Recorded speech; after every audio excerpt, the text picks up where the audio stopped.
welcome to another episode of the GSMC Wrestling Laureate Podcast, brought to you by the GSMC Sports Network. I'm your favorite wrestling fan here, your boy Eric Rodriguez on the mic every Monday through Friday, 8 p.m. Pacific Time, 11 p.m. Eastern Time, here to talk about the greatest thing in the world, professional wrestling. We talk about all the action inside and outside of the ring, and so on and so forth. But first and foremost, we guys had an amazing, fun, safe, fulfilled weekend. It is a beautiful Monday. I know some people don't look forward to a Monday, but I do because it's Monday Night Raw, so I get to see what's going down Monday Night Raw, obviously before WWE Survivor Series. So of course I'm totally stoked for that. Can't wait to talk about Survivor Series when that comes around. But for right now, today for you on tap, we have our WWE Smackdown review, and then we're gonna have our WWE Monday Night Raw preview. We're gonna talk about it a little bit. I know it already aired on the East Coast. I'm well aware. But I'm still a schmuck who pays for cable. And, I got it pre-recorded, so I have not checked a single shred of social media, no TikTok, Instagram, Facebook, for no content or any kind of updates. I love going into watching wrestling, absolutely, dumb, dull, and blind. So, I love the unpredictability factor, which is 1,000 to 10% awesome. And our third segment, we're going to talk about AEW Full Gear. Full Gear happened Saturday. Once again, AEW proving that they are the master of PLEs. They are the master of pay-per-views. Honestly, in my opinion, I feel like WWE can learn a lot from them. But, is it ever going to, come full surface? I doubt it, because WWE has been they've been such a huge entertainment in terms of professional wrestling. They've been a huge conglomerate to the point where they can kind of set their own standards. They are the standards.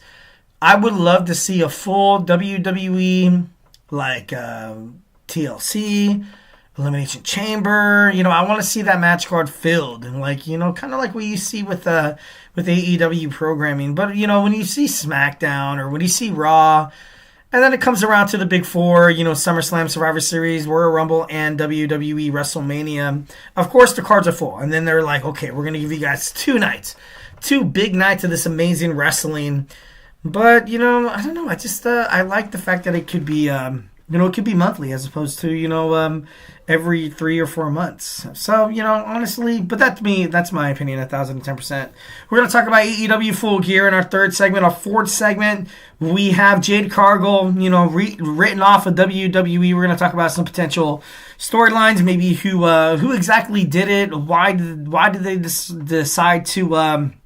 why WWE ultimately decide to kick, Jade Cargill right now, kind of off to the curb, just to kind of build up more storylines. Obviously, I'm not too sure if her injury is, they say it's legitimate. So it's a legitimate back injury.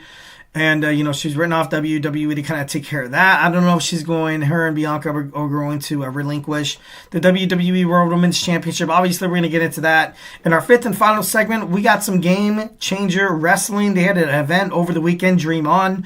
It was, had Kurt Angle, it had Mike Cardona, had JBL, had Mick Foley, had a couple of WWE, alumni in there. So we're going to talk about that. And, so make sure you guys stay tuned for that. But, of course, before we get into any of that, I just want to remind you guys to go ahead and hit up that Super Chat link right there, whether you've got a burning question or hot take in terms of the world of professional wrestling. Here at the GSMC Sports Network, we want you guys to feel like anything you want to get off your chest is going to be all ears for us. We can't wait to hear what you guys have to say. We are lying. We are waiting. We are just, you guys are the hosts just as much as I am. So we'd love to see you guys participate in, in the show. Love audience engagement. This show is all about keeping the conversation going between you and I, making sure you guys feel like your voice is part of the mix. So don't be shy. Drop your thoughts inside that chat. And if you really want to make sure your comment, question, or concern gets noticed on air, why not use that super chat? Click that $ right there next to that chat box, which guarantees anything you guys put inside that box is going to be featured on this show and talked about, maybe even debated about, maybe even taking a place as a segment. Professional wrestling, obviously, it's all about entertainment, so I can't wait to hear what you guys have to say, your opinions, your, maybe your projected storylines, or, or give me a shout out, or, where you're listening from, or, even give me some of your top 10 WWE champions. Like, who knows? Like, it could all start from there. We'd love to hear what you guys have to say. Make sure you send in those messages. Your super chats obviously helps us, keep the lights on in terms of the GSMC Sports Network. All these donations, help us as a network to stay alive, and we can, definitely keep this amazing sports content, keep it coming at you guys every Monday through Friday. Friday, and it's absolutely 1,010% free. So, that doesn't really hurt if you Superman Punch, like, and subscribe to that show. Follow the show, follow the network. Make sure you guys do that. We are super grateful for each and every one of you guys who joins us here daily on the GSMC Sports Network. Your support makes all the difference. So let's keep the conversation going. Let's get this party started. Send in those super chats, those super stickers, because you guys are super awesome, and together we will make sure this podcast is, bigger, better, and stronger than ever. Once again, super chat, not your thing. It's all good in the neighborhood. Make sure you guys hit up that the GSMCpodcast.net. Hit up the tips and donations link. Tell me what you like, tell me what you don't like. Just remember to Superman Punch that like and subscribe button to the show. So don't be shy. Of course, in terms of talking sports, it's inevitable. It's all good, guys. Sometimes, you guys, I want to say something, but I'm not too sure if it's going to, throw somebody off their groove. Don't worry. Feedback is a gift, 1,010%. Just want to make sure that you guys know that no matter what you guys inside this, put inside that chat box, whether it's good, bad, the ugly, doesn't really matter. We're here to talk about professional wrestling. 1,010%, that's exactly what we're going to do. So don't be shy. Drop your thoughts inside that chat so we can have a nice little ongoing conversation. Be dope. All right. Sorry, excuse me. I am getting rid of a cold. So if I, cough or if I sneeze, I apologize. Obviously not trying to, screw up this podcast or anything like that, because I'm oh God. First and foremost, WWE Smackdown. Solo Sikoa kicks off Smackdown. You saw the arrival of the full team. Bronson Reed, Solo Sikoa. You had the Tongans, Tamatonga, Tongaloa. And then you also saw his enforcer, Jacob Fatu, finally come as one. Solo Sikoa looks confident. He looks confident in his team. I believe 1,010% that this team could be quite successful. Obviously at the end of the show, you kind of find out who joins Roman and stuff like. But as of right now, at the beginning of the show, Solo Sikoa obviously looks like a force to be reckoned with. And honestly, I feel like it's right for WWE to kind of do so. In my opinion, I feel like whoever Roman Reigns' original bloodline kind of decides to, kind of go inside, their team in Survivor Series for WarGames. I feel like it shouldn't really matter. I feel like at this point, you really need, as WWE, you kind of need to put Solo Sikoa to the point where, because, I talked about this before, I feel like Solo Sikoa, he jumped the gun. I feel like he jumped the gun. This whole tribal chief thing, that's cool. It's exactly what it needs to be done at the time. You had him fight Cody Rhodes, but at the same time, he lost against Cody Rhodes. Was he worthy enough to fight Cody Rhodes for the WWE Championship? Was it maybe a little, early or premature? Sure. Yeah, 1,010%. So you had Solo Sikoa assume this role of the tribal chief that nobody really took it. Nobody took him seriously. Mostly because people kind of thought to themselves, they're like, dude, this guy, out of 2 or 3 years, his win record, this guy's only won 2 or 3 matches in 3 years. That's ridiculous. That's crazy. So right now, if you kind of have to build that momentum to the point where you're trying to build up Solo Sikoa's character as the tribal chief, by all means, this is I feel like this needs to be a win for the new young bloodline. I believe 1,010%. This is exactly what needs to happen. I feel like they need to beat Roman Reigns, the Usos, Sami Zayn, and whoever, just to kind of to establish themselves. I feel like that's what they need. Obviously, what you're messing with right now, and I know this might be kind of from an outside perspective looking in. I don't know. It's breaking kayfabe 1,010%, but you kind of have this new generation of wrestlers, you have Tamatonga, you have Tongaloa picked up from the independent wrestling circuits, and then you had Jacob Fatu picked up as well from the independent wrestling circuits. All these guys are young. They're younger than Jimmy. They're younger than Jay. They're younger than Sammy. They're younger than Roman Reigns. It's if you're WWE, ultimately, of course, you love having this nostalgia, Sammy and all them getting back together, and yeah, that's cool and everything. But at the end of the day, you kind of have to look forward to the future. You have to have superstars like this tag team that was Tongaloa and Tamatonga to kind of have them, because they're the future of WWE. So 1,010%, I see this new young bloodline picking up the victory at Survivor Series, and I feel like if they don't, it could be detrimental to their momentum as young developing characters inside the WWE. So Pretty crazy, pretty crazy. He was begging Roman Reigns to surrender. He said he wants him to acknowledge him. Obviously setting up for a big surprise later in the show. All right, next we have a WWE Women's United States Championship qualifier. Not qualifier. We have a United States, we have a tournament match. We have Bianca Belair taking on Chelsea Green, taking on Blair Davenport. Obviously, you saw, Jade Cargill being thrown into the windshield of a car. She looked completely beaten. She looked completely battered. Obviously, right now, everybody's thinking, who did it? Who did it? Who done it? Obviously, a lot of names kind of come to mind, but we're going to actually have a segment about that in my fourth segment, so make sure you guys stay tuned for that. But ultimately, it was a nice, and I know this might sound kind of mean and kind of messed up, but this was ultimately a nice way to kind of get Bianca Belair, out of the picture, out of the United States Women's, Championship picture, because right now she's kind of having this storyline with Jade as, they're tag team partners and yada, yada, yada. At this point, you're if you're WWE, you're kind of trying to hold on to that tag team right now until you find worthy competitors. So I felt like WWE did a great way to kind of be like, okay, Bianca doesn't look weak. She doesn't look like she doesn't belong, or it doesn't necessarily look like she can hold up a championship as prestigious as the inaugural WWE Women's United States Championship. So they kind of found a nice way to kind of, get her off to the side. Get her off to the side. Obviously, this girl's a champion. She's a former WWE Women's Champion, Raw Women's Champion, or whatever. And she could definitely fight for this title in the future. But right now, we don't need that. Right now, she's in the women's tag team division. Right now, she is, further progressing the women's tag team division. So right now, I feel like WWE kind of riding off Jade Cargill off the show right now. I feel like it's the right way to go ultimately. And you got to give it to Chelsea Green. Chelsea Green feels like she would be amazing. She would, feel like she'd be a top tier contender to obviously for the WWE Women's United States Championship. I feel like it wouldn't make no sense if Chelsea Green wouldn't make it to the finals. I feel like right now it's kind of her destiny. I feel like she has it all inside the ring. She has it on the mic. She has it in her backstage promos.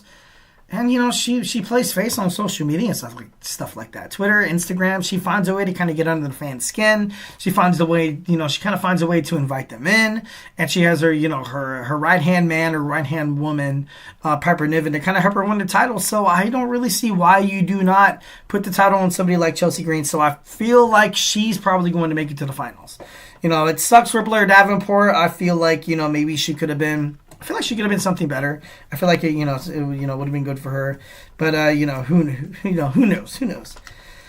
All right, we have a WWE United States Championship match. The LA Knight, he's getting a lot of title defenses under his belt, which is really, really good. Obviously, he was able to beat and defeat Santos Escobar. At the end of the match, you saw Shinsuke Nakamura attack Santos Escobar. After the match, you saw him get defeated, and then once when he saw Shinsuke Nakamura kind of put his, kind of state his claim as the new contender of the WWE United States Championship, you kind of saw Santos Escobar kind of bail out. You kind of saw him leave with his tail in between his legs. And, I feel like if you're WWE and if you want Santos Escobar to kind of, eventually in the future kind of stand on his own, kind of find a way to kind of, hold the company on his back as a future United States champion, or maybe even the WWE Intercontinental, or maybe even, who knows, even in the WWE Championship. Who knows, what the future holds. Why would you have him leave? I kind of thought, to myself, I was like, dude, where's Santos? What the hell? If I was Santos Escobar, I would have came in and I would have attacked Shinsuke Nakamura to be like, all right, no, this is my title, this is my match. We still want people to take Santos Escobar serious. Lately, within the past couple of months, you saw Legado del Fantasma kind of get the short end of the stick, where you see their match with Humberto Carrillo, also Angel Garza, kind of not being taken seriously in the tag team division. Obviously, Elektra Lopez as well, kind of in the women's division, not being taken seriously. Santos Escobar, the face, the mouth, the balls of the operation of Legado del Fantasma. I wanted to see something different. I feel like this was a huge moment for him to step up. Obviously, I knew he wasn't going to defeat the LA Knight right off the bat. Obviously, everybody knew that. But why not build something toward the future? Why not have Santos Escobar, like, you have Shinsuke Nakamura beat the hell out of LA Knight, and you're like, oh, dang, dude, Shinsuke looks strong. This return looks like it's going to be badass. And then out of nowhere comes Santos Escobar, and he attacks him. Like, I get it. You don't want to make Shinsuke's return look weak. Like, I understand that.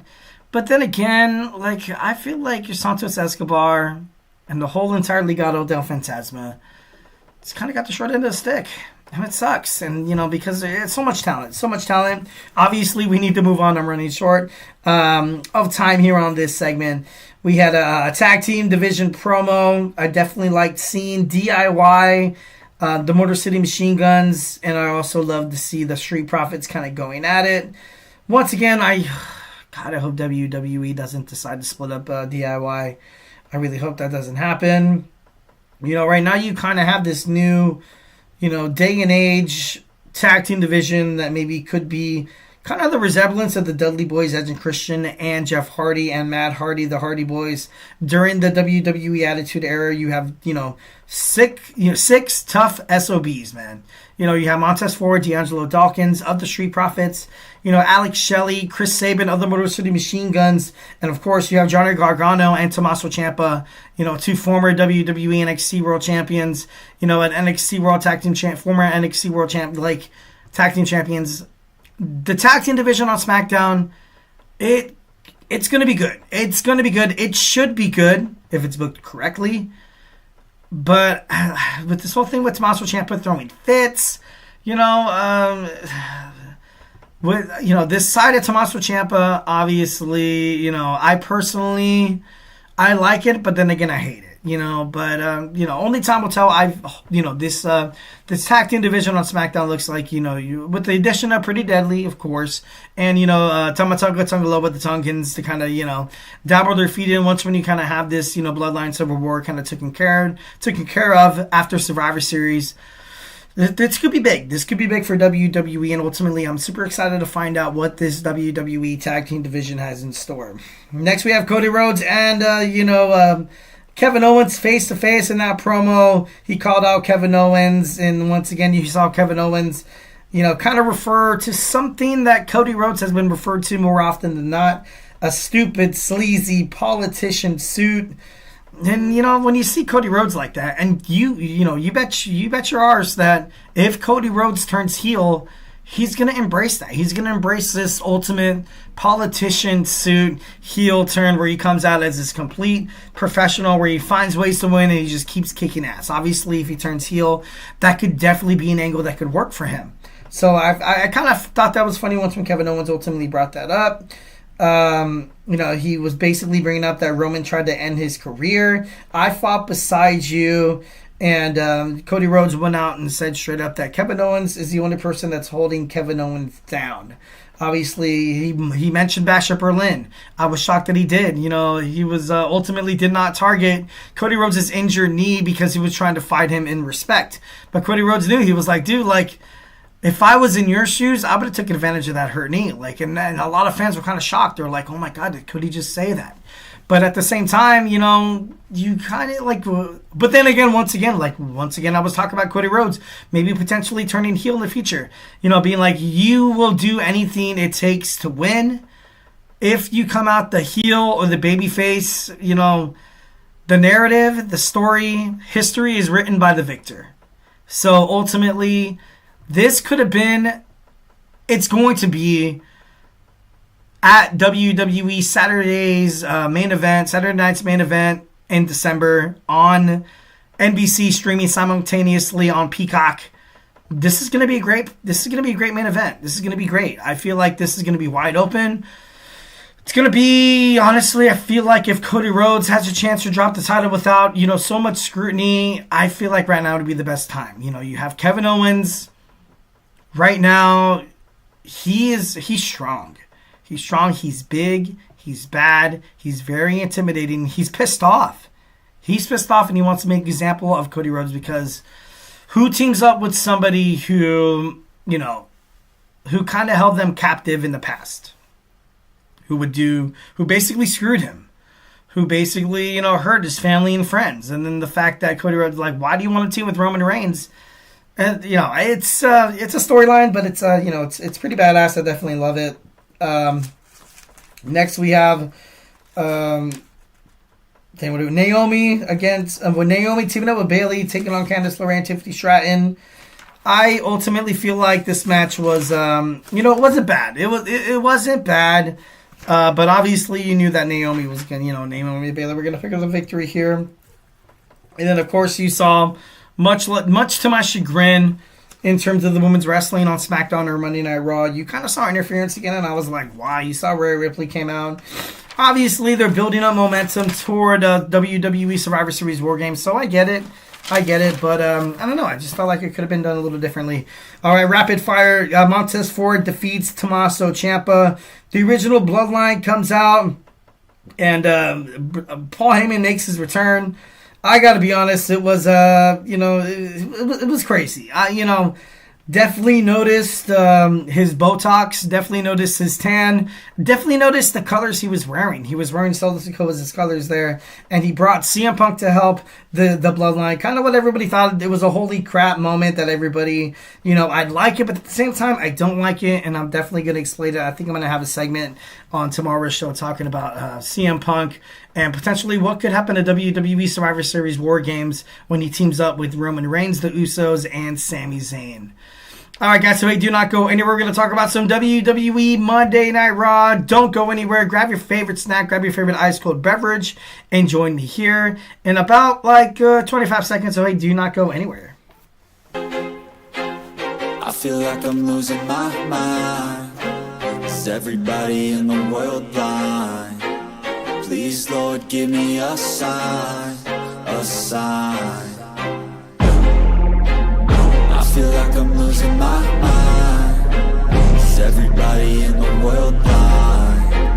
Please, Lord, give me a sign, a sign. I wanna be the greatest. Everybody on the fake shit. I look around and feel like everybody is the fakest. I make this every day and I'm impatient, hoping one day I blow up from the basement. Statement, the top is so vacant. I don't hear shit that I think is amazing. Waiting for my day when I'm playing sold out shows for 1,000 faces. Hey, give me that crown, get in my way and to be put down. It ain't your place, all this my town. If I want that shit, then I'll get it right now. I'm losing it, the noose it fits. I'm losing shit, a stupid myth. You choose to live or choose to dip. You choose to fight or lose your grip and lose a gift. I feel like I'm losing my mind. Is everybody in the world blind? Please, Lord, give me a sign, a sign. I feel like I'm losing my mind. Is everybody in the world blind?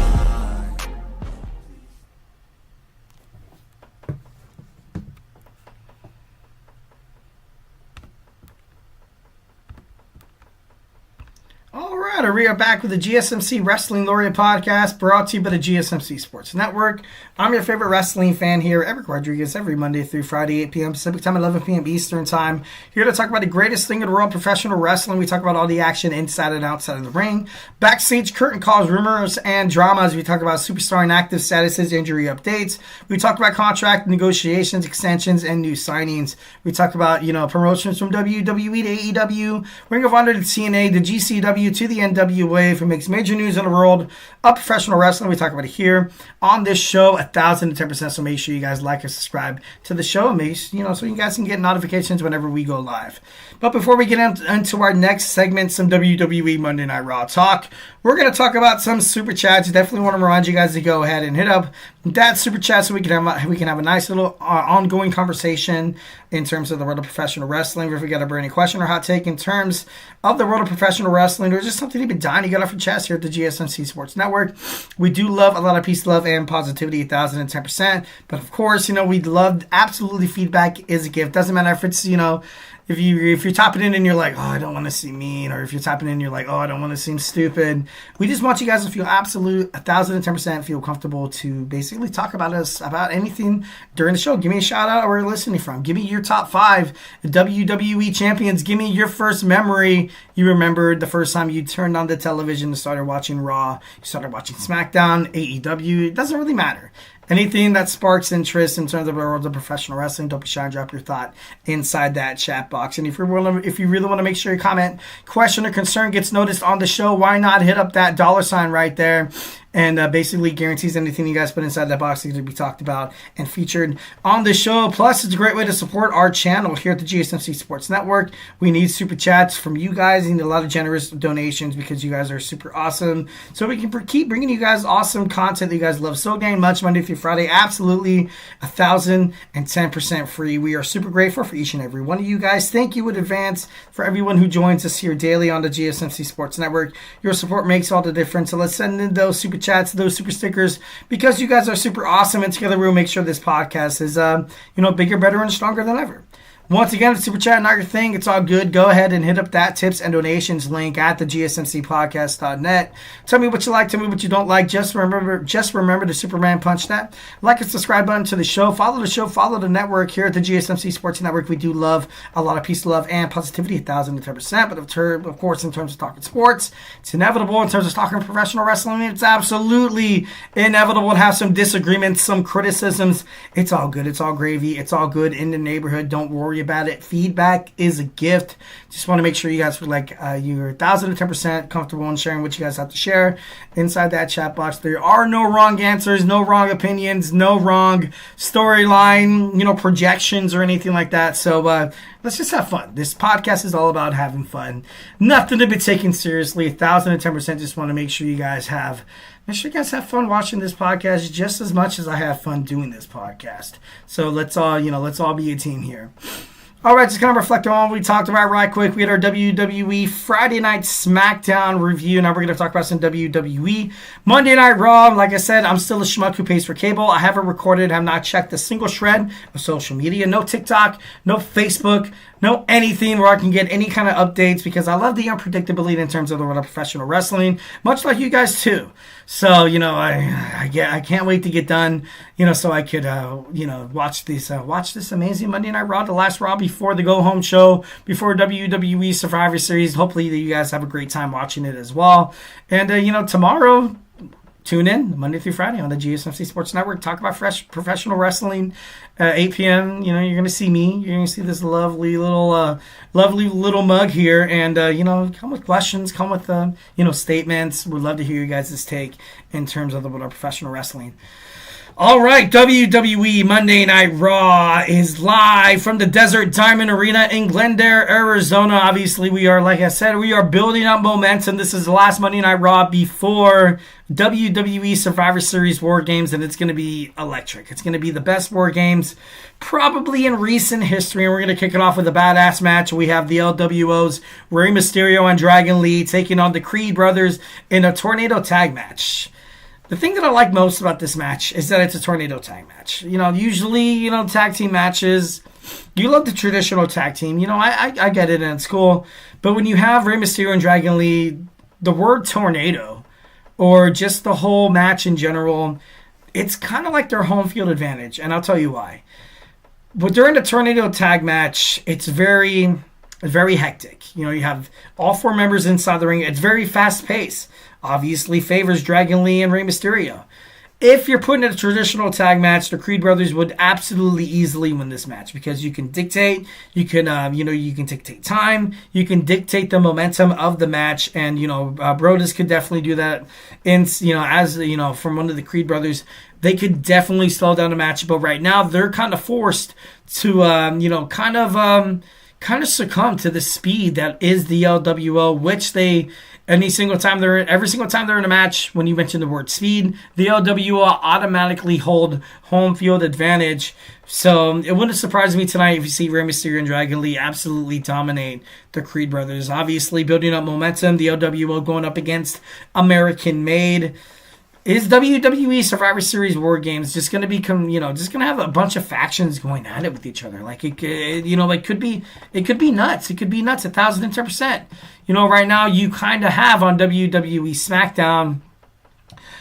For me, I definitely kind of noticed this. You have Motor City Machine Guns with the team of Tommaso Ciampa and Johnny Gargano. Although at the time Johnny Gargano was kind of like, don't really want to insert myself into, in this kind of thing. And the Motor City Machine Guns want to stay off to the side. Is there a way we can see these two teams kind of coincide to go up against the Street Profits and maybe another tag team on WWE Smackdown? And of course, you have Monday Night Raw. You're going on Survivor Series. You're going to have Finn Balor and Jade McDonough of the Judgment Day take on the War Raiders. Just tag teams galore. Like, so this could be pretty interesting to kind of find out, if, Raw and SmackDown, Nick Aldis and Adam Pearce kind of come together where maybe you can have the Motor City Machine Guns teaming up with the Street Profits taking on in a 4-way tag team match, taking on the War Raiders and JD McDonough and Finn Balor. That'd be pretty interesting, but I doubt that. I think they're going to have a tag team match separately. But, it's always good to kind of play with some ultimate, open scenarios here. But then we also have, we have American Made with the team of Chad Gable, the Creed Brothers, and Ivy Nile taking on LWO, Zelina Vega, Rey Mysterio, Dragon Lee, and another member of the LWO. Nice little 4-on-4 tag team match. Also, the Wyatts. The Wyatt 6 going up against the Final Testament. You have 5-on-5. Obviously, you have Scarlett. And, of course, you have... Nikki ASH, Nikki Cross, obviously on the other side of that as well, to be inside that tag team match, which would be, oh my God, I would love to see that match. That'd be, super badass. That'd be super cool. Braun Breaker finally gets his revenge against Ludwig Kaiser, who interrupted his match last week on WWE Monday Night Raw. I kind of liked the spot for Ludwig. I thought this was a great way to kind of cement his name inside the singles division. For the longest time, you've seen Ludwig Kaiser on WWE kind of be that, not like a joke. I don't want to say joke because I don't want to sound mean. But for me, when there was that open challenge in Berlin, Germany, when they were, not Gunther, LA Knight, he held the open challenge for the WWE United States Championship. You had Ludwig Kaiser go out there, and he looked good. He looked damn good. And right now, him and the ring general, Gunther, the WWE World Heavyweight Champion, really don't seem like they're kind of seeing eye to eye. Would be interesting to kind of find out, but, it's hopefully we'll find out at the end of the night who's going to challenge Braun Breaker for that WWE Intercontinental Championship. Hopefully they have a match at WWE Survivor Series.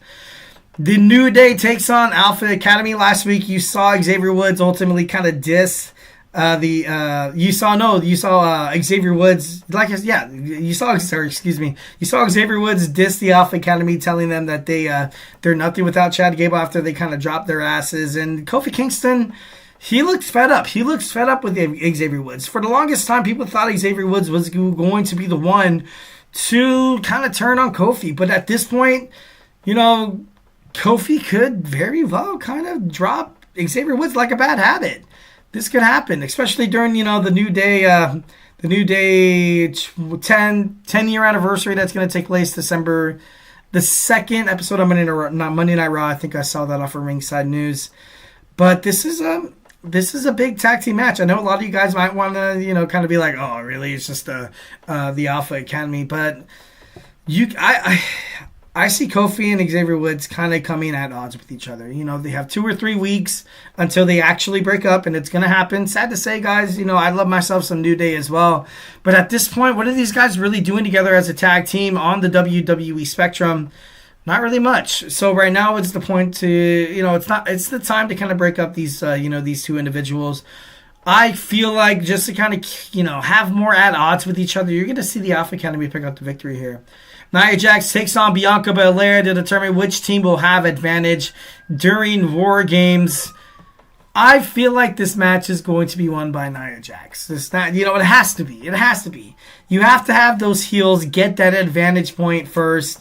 And for me, you know what's going to happen, and I know this is going to happen in WarGames. You're going to see Rhea Ripley hang out in the cage until the very last moment. She's going to be the 5th member to come out because ultimately Liv Morgan's not going to come out until she is the last one. So Rhea Ripley's just going to be laying there waiting, and it's going to make Rhea Ripley look so damn strong the moment she enters WarGames and the match starts. And she's gonna come in, she's gonna kick complete ass, and this is gonna be definitely one of the most exciting matches in WWE Survivor Series / WarGames in history. Like, this is gonna be a match that's going to be absolutely uncanny. And all these women absolutely despise each other. They can't wait to ultimately, first and foremost, tear each other apart, and ultimately kind of build up some momentum for their own title shot in the future. So this is going to be a match that's going to, definitely be a sleeper of the match of the night. Maybe even overshine the men's WarGames match between the original Bloodline with, with CM Punk and the new Young Bloodline with Big Bad Bronson Reed. So, it could be pretty cool. Also, you kind of have this, building up moment. You kind of have this building, lingering tension between the inaugural WWE Women's Speed Champion Candice LeRae taking on Tiffany Stratton. This could definitely be for something, pretty badass. Obviously, Jade Cargill, she's out of WWE. She's been written off of WWE. Who would replace her? Bayley. Bayley's the easy pick. Bayley's going to replace her, which leaves a lot of people kind of speculating that, did Bayley kind of attack Jade Cargill? But we'll talk about it when we get to our fourth segment. Make sure you guys stay tuned for that. So, can't wait for some WWE Monday Night Raw. Can't wait for Saturday. Oh my God, I'm gonna go crazy. All these Hulkamaniacs running wild. I'm just kidding. No. Moving on. All right, guys. So do not go anywhere. We're going to talk about some AEW Full Gear. I'm going to give you guys my reactions, some of my analysis, after an amazing pay-per-view. I definitely loved it. And we're going to talk about that when we come back. So, hey, do not go anywhere. Looking for your daily fix of sports talk without having to pay for it? GSMC Sports Network is available on YouTube. Just search GSMC Sports Network. Get your fix of daily sports talk shows on YouTube, absolutely free. NFL, college football, NBA, MLB, MMA, UFC, fantasy football, and so much more. GSMC Sports Network has shows running all day long, with new sports shows starting every 2 hours. Just like on your favorite cable sports channel, except GSMC Sports Network is absolutely free. Just search GSMC Sports Network on YouTube to catch one of your new favorite shows, like the GSMC College Football Podcast, Chip Shot Football Podcast, Hoops and Heels Women's Sports Podcast, GSMC Basketball Podcast, and so many more. Check it out for yourself. GSMC Sports Network, now available on YouTube absolutely free. Search GSMC Sports Network on YouTube right now.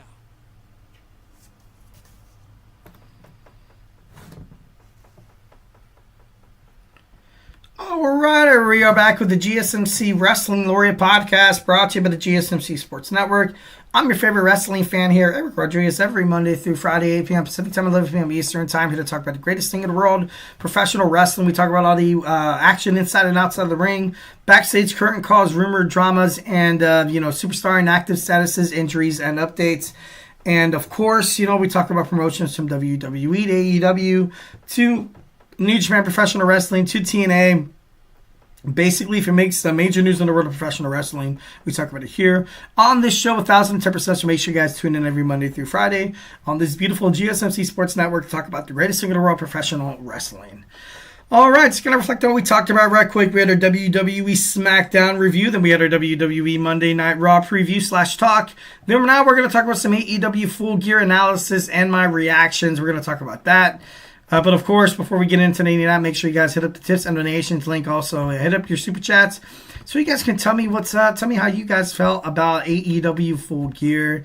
And it's gonna be awesome. All right, so we're gonna talk about the 0 Hour. Both of these women, absolute bombshells. Both of these women are absolutely on their way up to the future of AEW. Anna Jay taking on Deanna Purrazzo.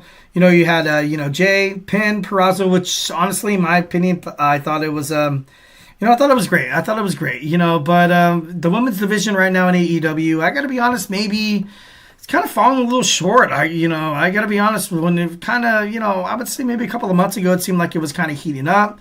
Obviously, no more Toni Storm. Obviously, she's kind of announced her retirement from professional wrestling. Don't know how far that's going to go. I remember when I was watching AEW, and I was like, okay, this is kind of cool. But, I hate to put it on one person, and I'm not trying to create any built-up animosity, or I'm not trying to say that I hate one superstar. But hate such a strong word, man. Ever since, oh, God, and I feel wrong for saying this, and I'm not trying to create a fight, I swear to God. Ever since Mercedes Moné became a double champion, her turning face to heel was necessary. It was great. I would have loved to see her drop the title against Dr. Britt Baker. I thought that would have been a great move. I feel like ever since you saw Mercedes Moné kind of come into the women's division, now it feels like Tony Khan is doing everything that he can in terms of that division to pander to her, make her look strong, make her look absolutely successful, make her look like something that she's obviously, kind of with her head up her own butt. The way she kind of, depicts herself, the way she kind of sees herself as the greatest wrestler in women's division history, which obviously is kind of, which is kind of a spin. I'm not saying she's not great. I'm not saying she doesn't deserve flowers. But ever since it feels like, Mercedes Moné signed with AEW, Tony Khan has been doing everything in his power to make sure this girl feels comfortable, to make sure this girl feels like she's on top of the world, to make sure this girl is the highest paid women's wrestler inside the world of professional wrestling. But ultimately, just to make her happy. Like, he's doing everything to make her happy. Like, like we're gonna talk about this later on in the segment. The TBS Championship was the match before the main event. I don't see that why that was the case. I felt like the Swerve, Strickland and Bobby Lashley could have definitely beat that out. I felt like Switchblade Jay White and Hangman Adam Page. Page's match could have been the match before the main event. But you have Mercedes Moné, and like I said, I'm not trying to throw any hate, not trying to throw out any reluctance, and I'm not hating on her whatsoever, because I feel like she is truly talented, and I feel like AEW did, the moment that they signed her was great for the wrestling promotion. But at this point, I guess I'm saying like maybe they're trying a little bit too hard. Maybe they're trying a little bit too hard to kind of ultimately promote Mercedes Moné to the point where you had Willow Nightingale. I felt like the women's division, when Willow Nightingale was a TBS champion, was better because you had her going up against matches like I think it was like Sky Blue, and you had her going again like in hardcore matches, and it's just like, I don't know. I feel like the women's division, it's good with Mercedes Moné, but then again at the same time it's it's like a double-edged sword. But ultimately, Deonna Purrazzo, was nice to see her pick up the victory. Ultimately, I thought it was pretty cool to kind of see her kind of get into it. So definitely love Anna Jay. Definitely love she was able to defeat Deonna Purrazzo. Next we have Dante Martin versus Commander versus Buddy Matthews versus the Beast Mortos on a fatal 4-way match. I love myself some fatal 4-way matches, first and foremost. I got to be honest. Matthews was able to defeat Martin, Mortos, and Commander. I got to be honest. You kind of saw Buddy Matthews. He kind of turned babyface. No, I'm not saying House of Black has turned babyface after this whole thing with them and Adam Cole. But, right now, Buddy Matthews, no one really knows what's going to happen with Malachi Black. People are anticipating him leaving AEW to the point where maybe Buddy Matthews is like, all right, now I got to start building momentum for my own career, because once you kind of leave, a prestigious, a successful faction, a feared faction like the House of Black, you kind of go out into the wrestling world and kind of be like, all right, now I kind of have to watch my own arse here. I kind of have to go out there. I kind of have to, establish myself as a singles wrestler. And you had, two big names, two amazing names. You had, the Beast Mortos, and you had Commander. Then you had a young rising star like Dante Martin. The match won by Buddy Matthews, obviously, I feel like was a great way to, kind of establish Buddy Matthews as maybe a future TNT World Champion. So, definitely love seeing Buddy kind of come out of that. Next, we have Big Boom. We have Big Boom AJ taking on QT Marshall. And this match was, it was one of those matches, obviously, when it comes to pay-per-views or PLEs, in any world wrestling promotion, like what you saw in WCW in the past, like in WWF/WWE, the Rizzler, dude, hitting that spear, creating a buzz all around the matchup. Everybody was super excited.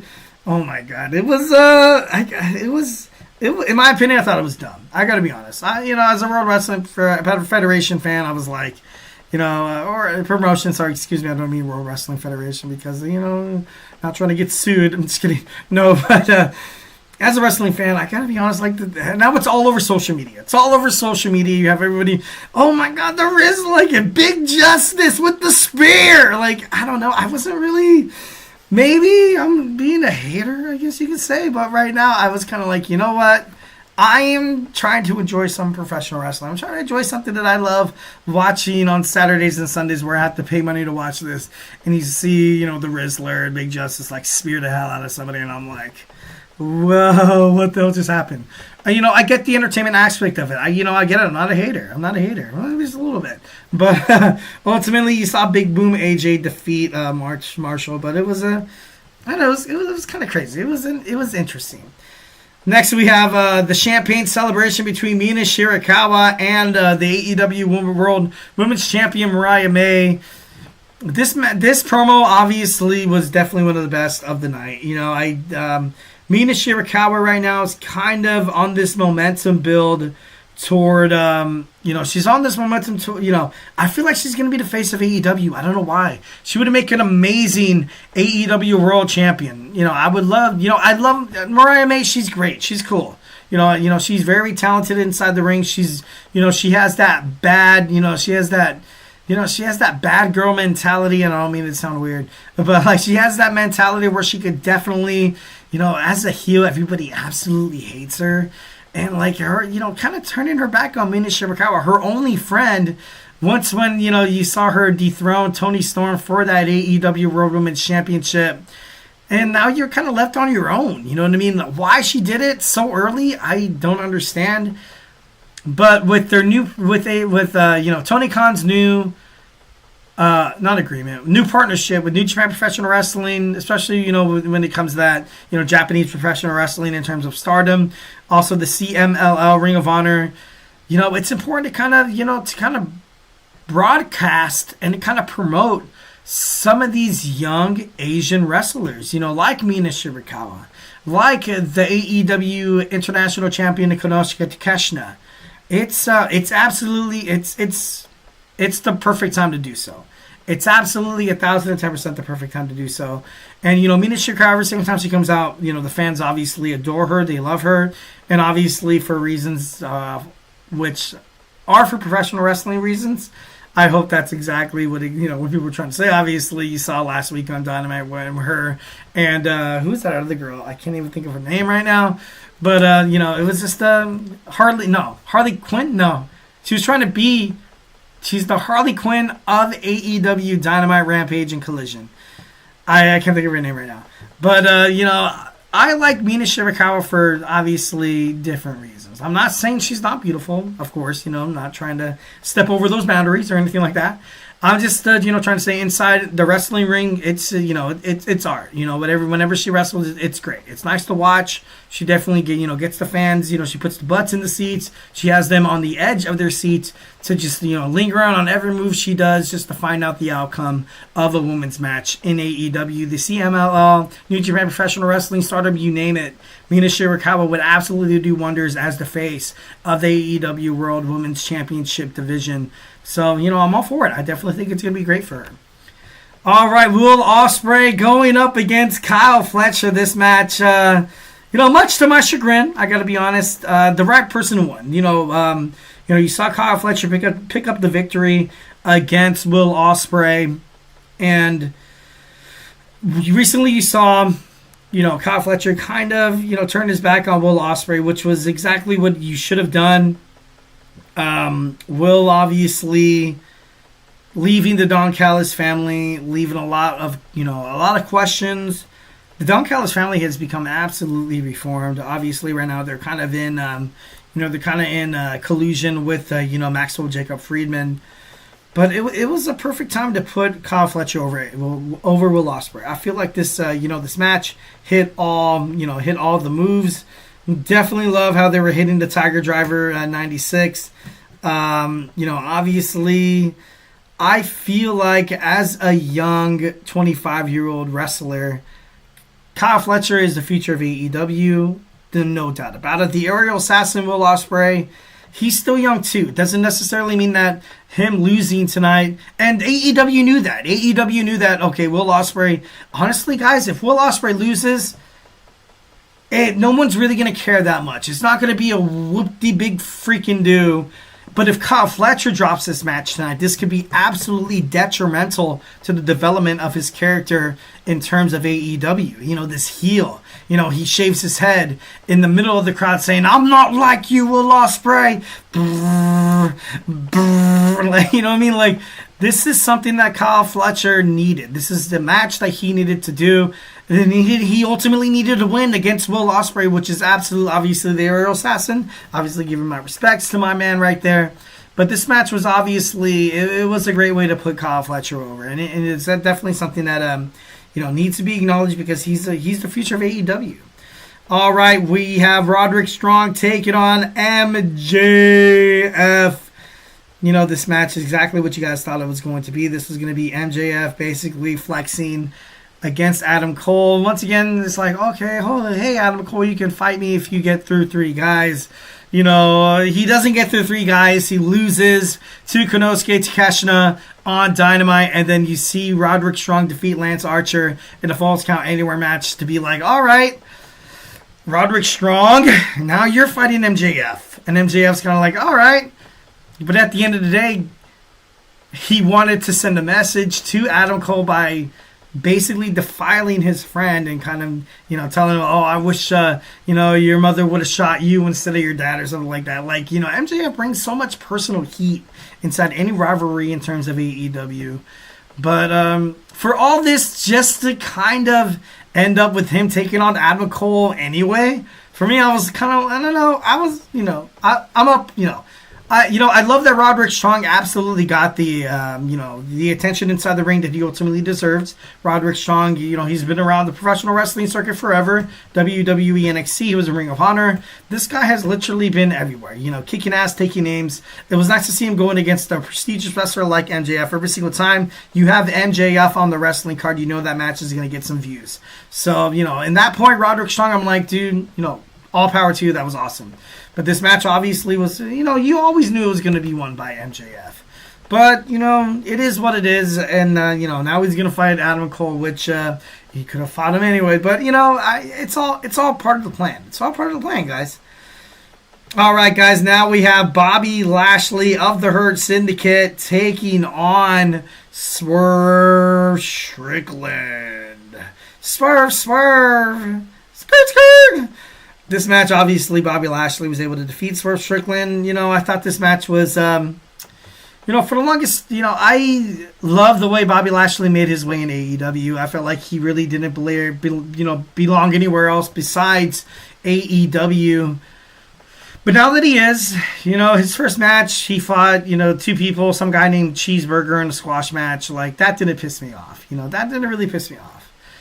This match with Swerve Strickland where, you kind of had Swerve, it's not like Bobby Lashley, it's not like he won cleanly, and I feel like it hurts Bobby. It does hurt Bobby. I feel like at the end of the day, it kind of hurts Swerve as well. So for me, I feel like this match was, it was all right, but like I said, it's my opinion, 1,010%. But, the Hurt Syndicate right now, it's, I don't know. It's it's kind of crazy with the whole Prince Nana thing. Like, I get it, and I definitely love Swerve's entrance. I thought that was pretty badass. And Swerve, obviously the future of AEW, definitely one of the young rising stars. And running short of this segment, so I got to wrap this up. Switchblade Jay White defeats Hangman Adam Page, which in my opinion, I'm like, all right. Okay, so now you have this guy absolutely digging it. This guy's, obviously making a Game 7 out of this guy. No more, this is Hangman Adam Page's Achilles heel right now. He cannot defeat the Switchblade Jay White, and he was able to defeat Hangman Adam Page.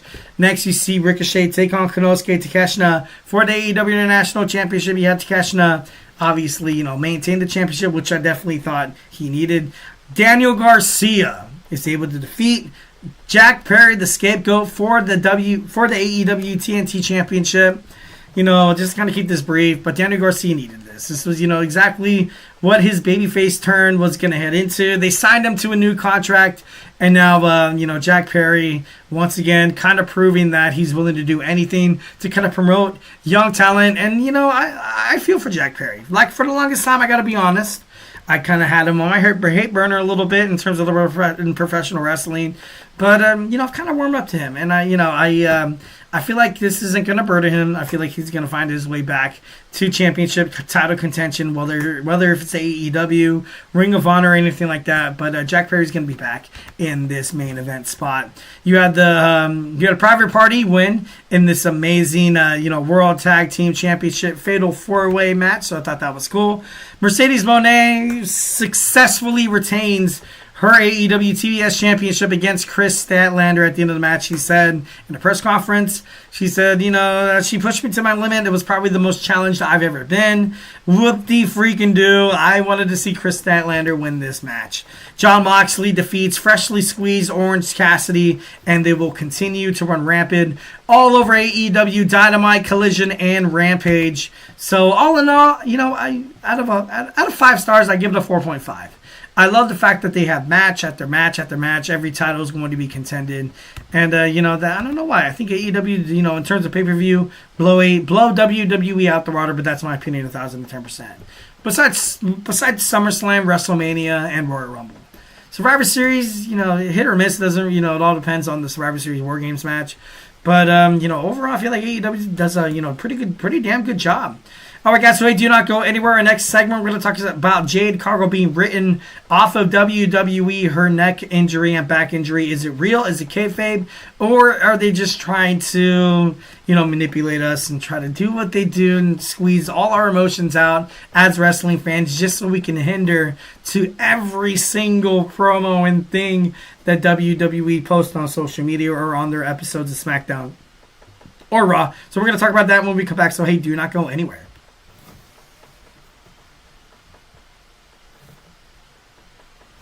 For the best and latest podcasts available anywhere, go to the podcast app on your cell phone and type in GSMC to access free content-rich podcasts on health and wellness, book reviews, sports, entertainment, relationships, social media, movies, technology, finance, and even weird news. Subscribe and download the GSMC Podcast Network's family of shows, available everywhere podcasts are found.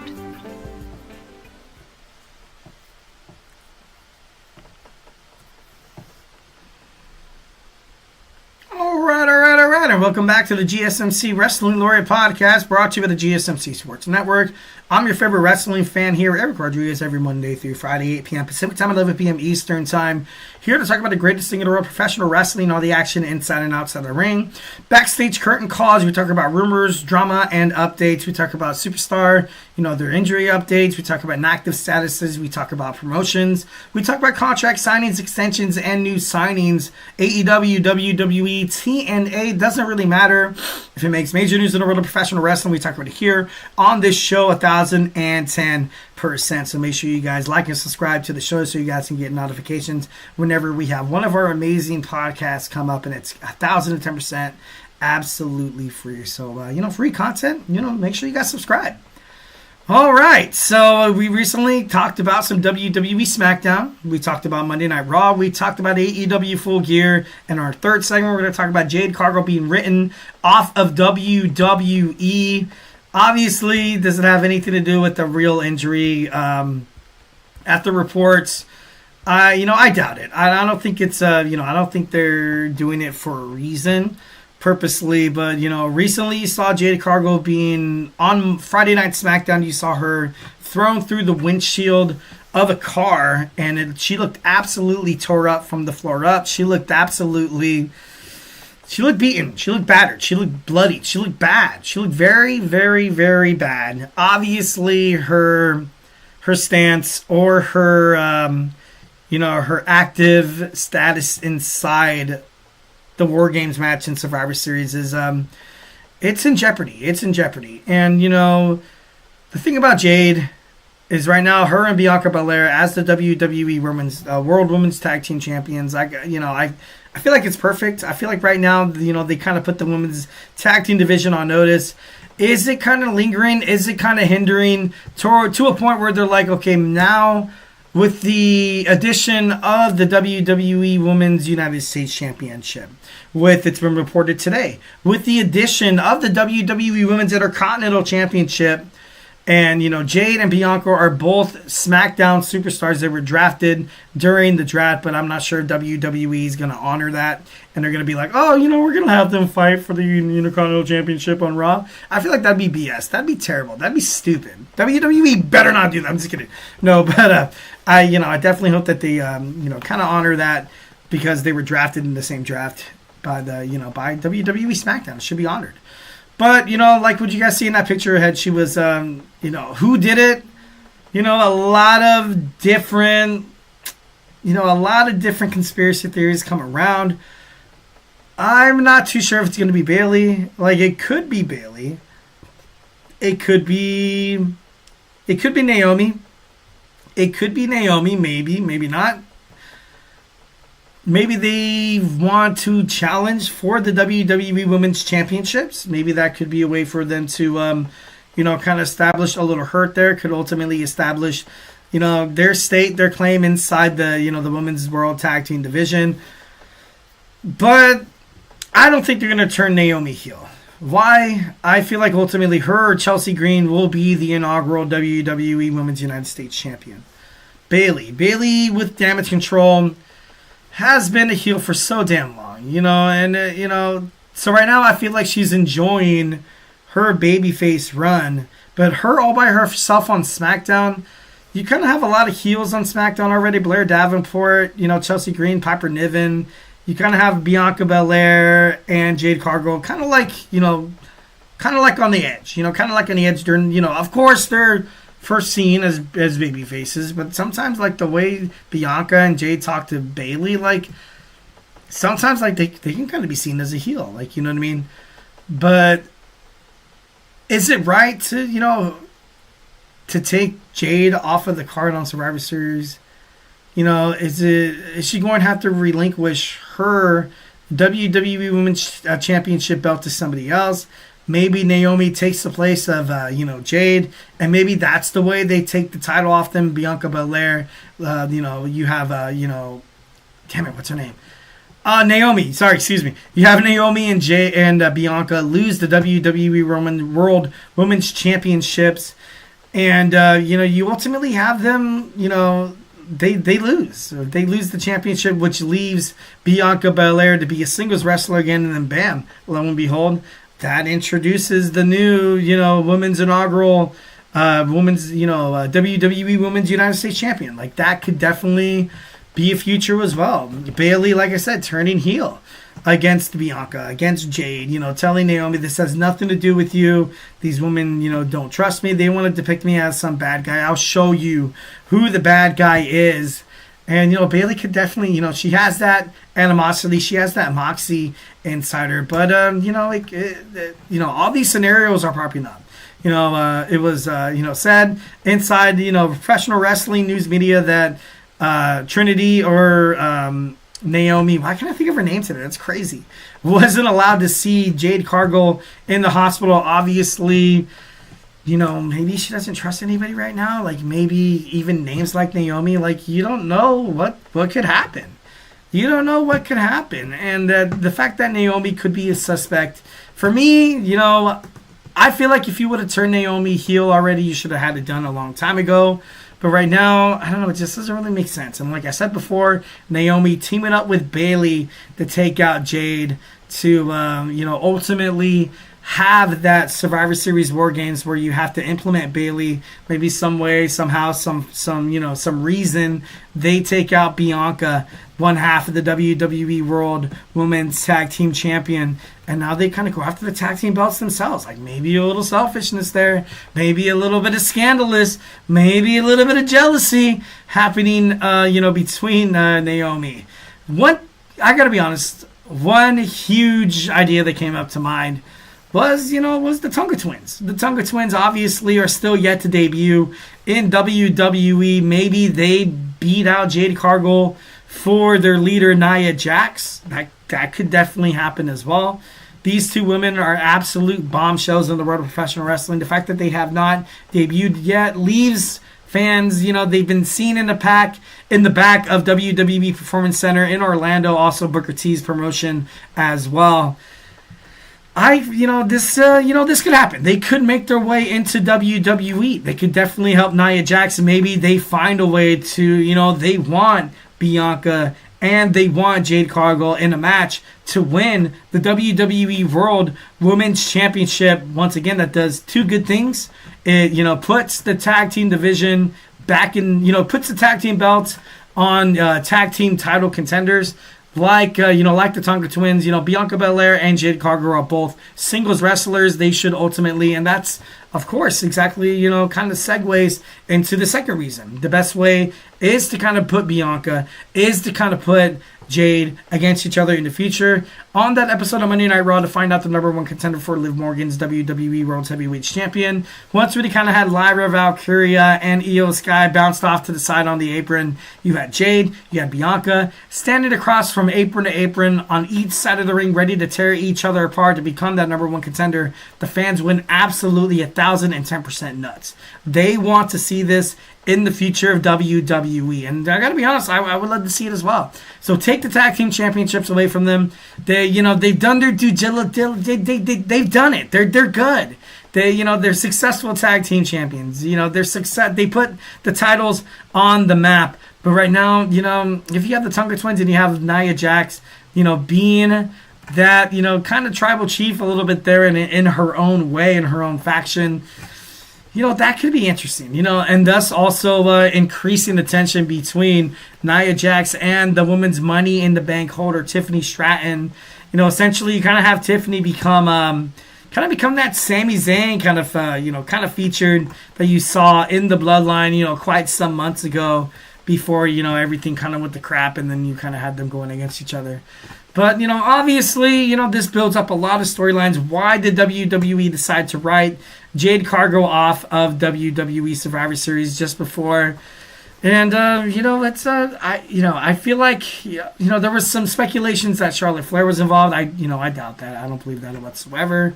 Doubt Alexa Bliss, doubt Asuka, doubt any of that. I think the only thing that really makes sense is if you see the Tonga Twins debut on WWE Smackdown to kind of state their claim as the women's tag team champions. And I feel like, them coming out and be like, we attacked Jade to help our cousin. Right now, you have Nia Jax being like, oh, I don't know what's going on. And maybe she doesn't. Maybe she continues that modus operandi. Maybe she continues that stance or that claim. That she's like, oh, I don't know who attacked Jade Cargill or send her through the windshield. And, she's absolutely 1,010% oblivious of it. And then when you had, you have Tiffany Stratton cash in her Money in the Bank on Nia Jax.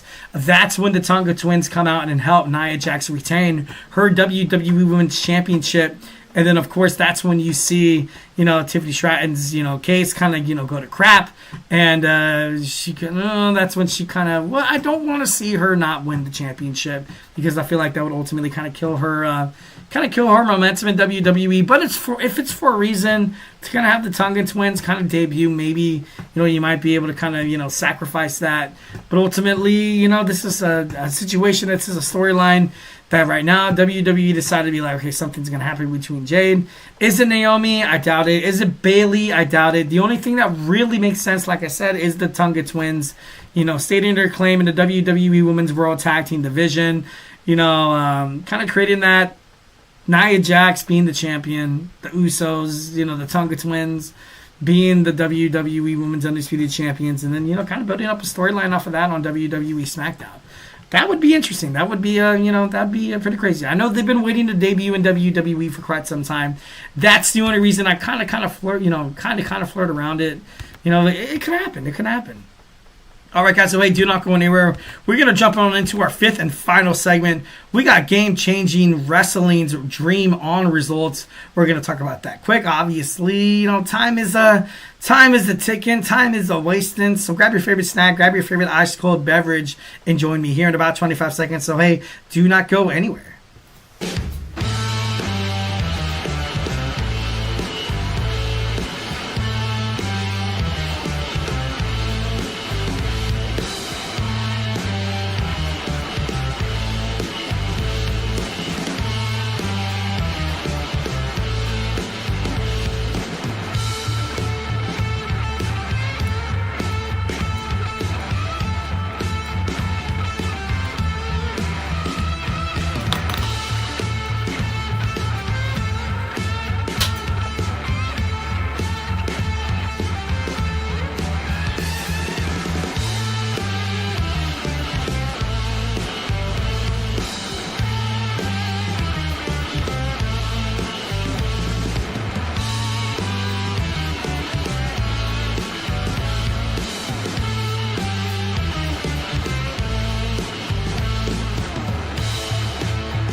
welcome back to the world of professional wrestling. Welcome back to the hottest, the greatest professional wrestling podcast out there in the entertainment industry. You got your boy E here, your favorite wrestling fan. Let's talk about the greatest thing in the world of professional wrestling. We talk about the action inside and outside of the ring. We talk about backstage curtain calls, rumor, dramas. We talk about superstar inactive statuses and injury updates. We talk about promotions from AEW to WWE to New Japan Professional Wrestling to the GCW to the NWA to the CMLL. If it makes major news in the world of professional wrestling, we talk about it here on this show 1010%. So make sure you guys like, subscribe, follow the show so you guys can get updates whenever we have all these amazing podcasters doing what they do best with one goal in mind, making sure that you guys consume all the amazing sports content that you guys desire so damn much. And guess what? It's absolutely 1010% free. So what are you waiting for? Why not like and subscribe?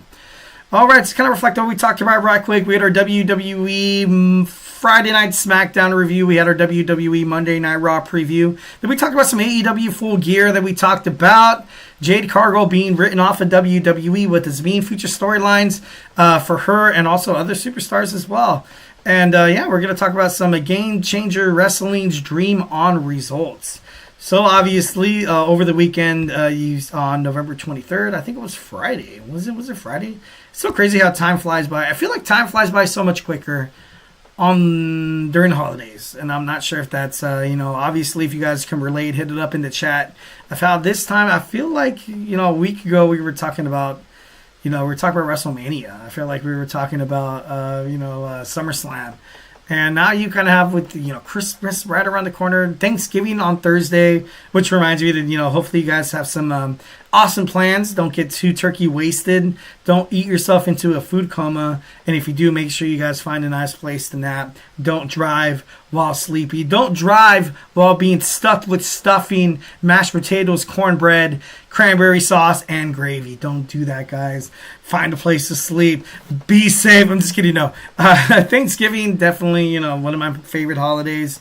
Obviously, in terms of the family factor, hope you guys are gearing up to a nice, safe Thanksgiving weekend. I know a lot of you guys probably have this week off. Maybe, even tomorrow off. But Wednesday for sure. If you're traveling, be safe. If you're traveling, there's a lot of idiots out there driving on the roads. Not trying to call anybody out or anything like that. There's people who want to get to their destination faster than anybody else, although it's bumper to bumper traffic, and people are going like cut in front of you. You're like, dude, like, what are you doing, dude? Like, what's going on? But anyways, be safe. Drive safe. Obviously, 1010%, and definitely wish you guys the happiest Thanksgiving in the world. Hope you guys have an amazing Thanksgiving with you and your loved ones. And, hopefully it's a memory that you guys cherish, throughout your lifetime. Hopefully this 2024 Thanksgiving is absolutely 1010% blessed. And, of course, something that I always, talk about, like those who don't have the luxury, of having, the support of family, friends, or anything like that. Obviously, everything that's going down, in the Middle East and, the wars and stuff like that, obviously, some people are losing people that they love. 1010%. Some people don't really have that luxury of even staring their parents in the face right now. Some refugees are transported to different countries. But like I said, not trying to this is a wrestling podcast, not a political podcast. I guess the main thing what I'm trying to say is make sure you don't take this time for granted. Make sure you guys definitely hug your loved ones, your close friends closer during this time of the season, because you may never know the next day. Who knows. So definitely don't take your time for granted here on Earth. So without further ado, let's talk about some Game Changer Wrestling's Dream On.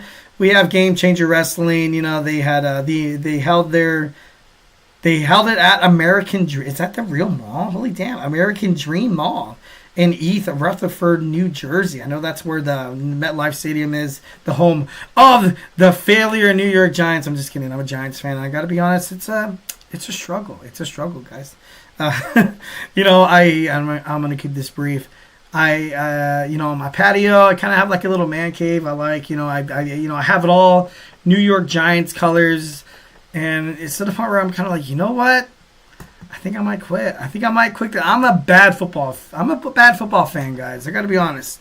I might switch to the Buffalo Bills. It's the same colors. They're the same colors. What? Don't look at me like that.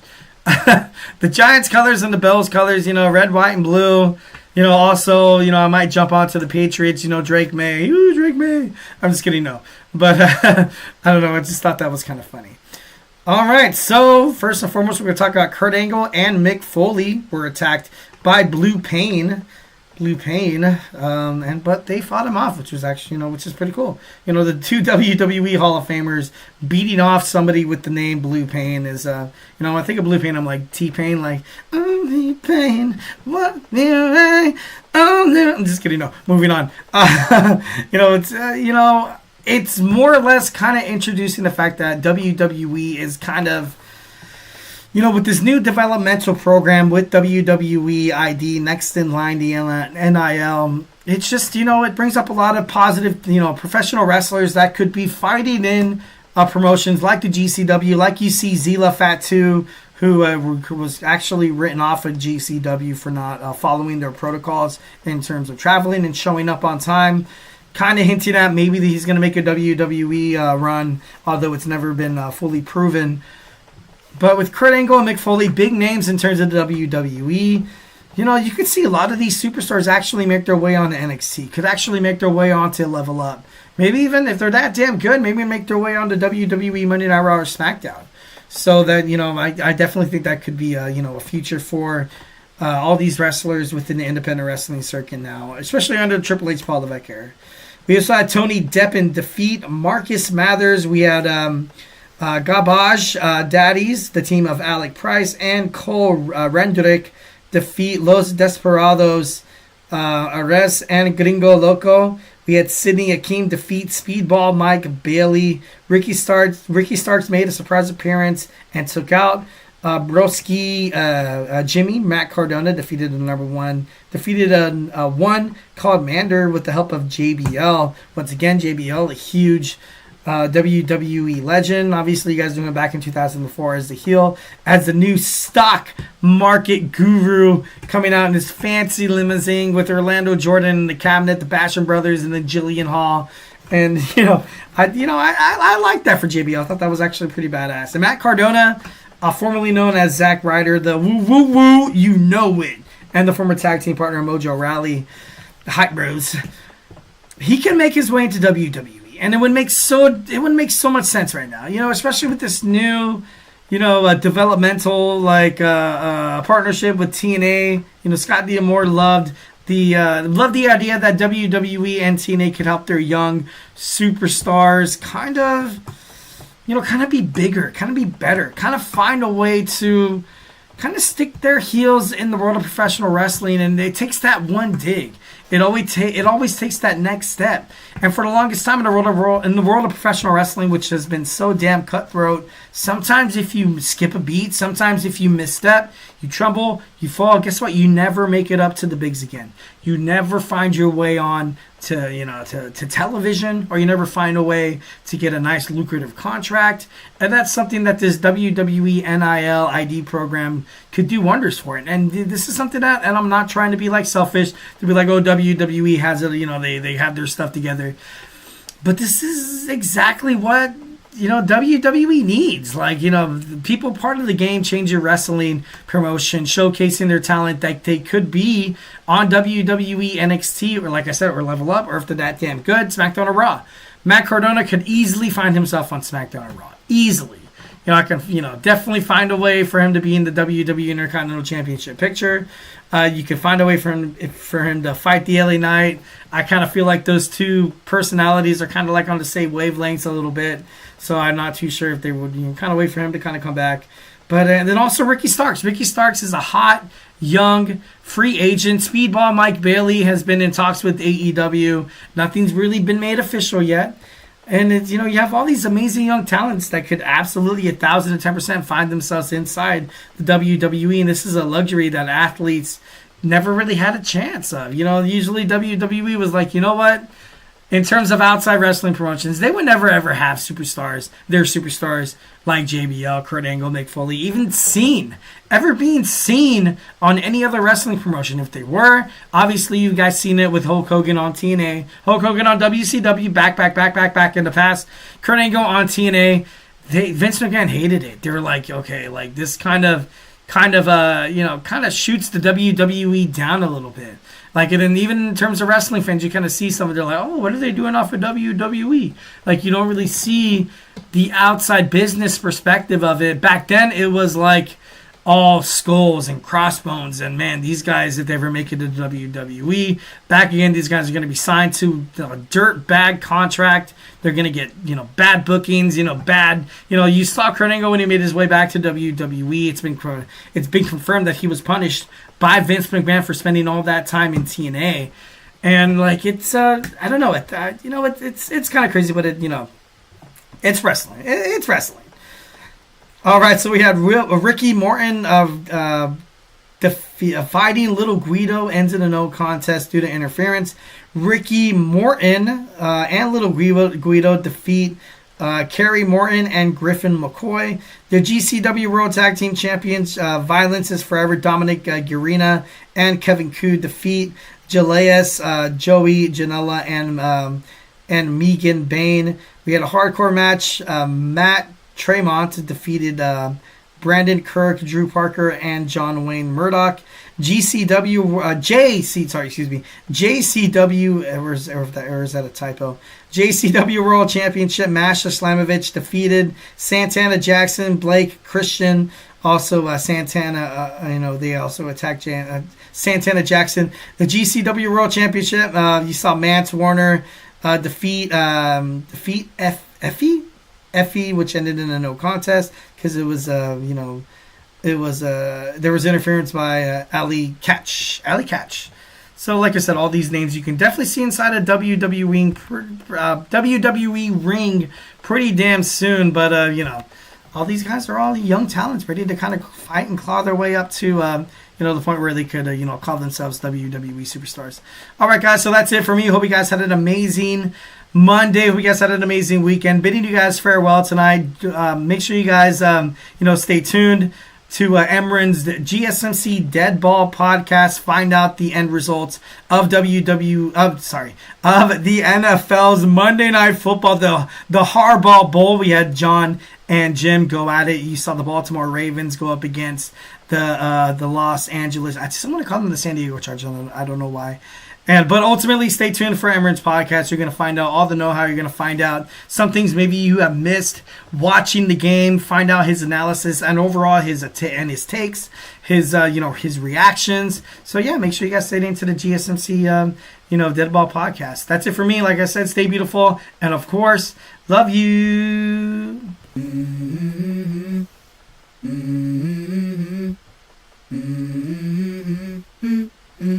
Let's go.